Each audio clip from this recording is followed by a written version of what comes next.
আসসালামু আলাইকুম বন্ধুরা, আশা করি আপনারা সবাই ভালো আছেন। আমিও ভালো আছি।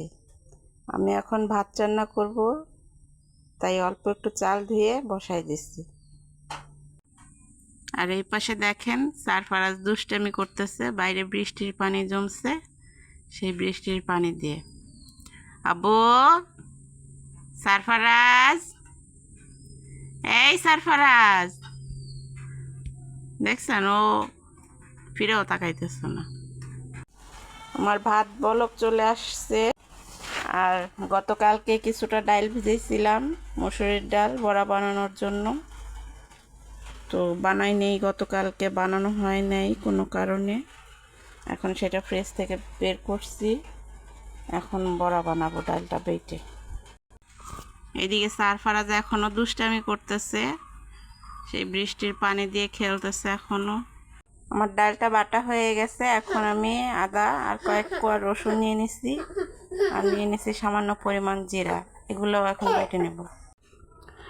এখন আমি পেঁয়াজ কাঁচামরিচ কেটে নিছি, দিয়ে দিছি স্বাদ মতন লবণ আর হলুদ মরিচের গুঁড়া। এখন এটা আমার মাখানোর পালা। আমি কড়াইতে তেল দিয়ে দিছি গরম হওয়ার জন্য।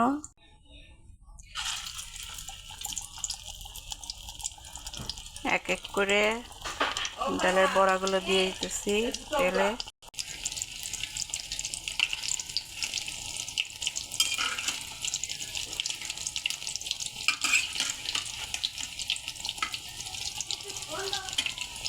আমার বড়াগুলো সব ভাজা হয়ে গেছে। আর এই যে সকালের তরকারি আছে, একটু মুরগির গোশ, এইগুলো দিয়ে আমার মেয়েকে রাতের খাবার দিব। তরকারিটাও গরম হয়ে গেছে দেখেন।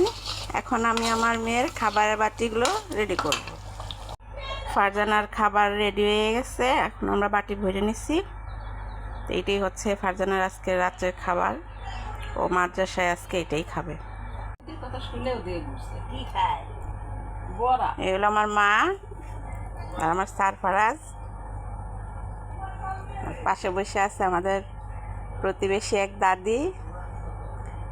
এতক্ষণ কষ্ট করে আমাদের ভিডিওটা দেখার জন্য আপনাদের সকলকে ধন্যবাদ। টাটা।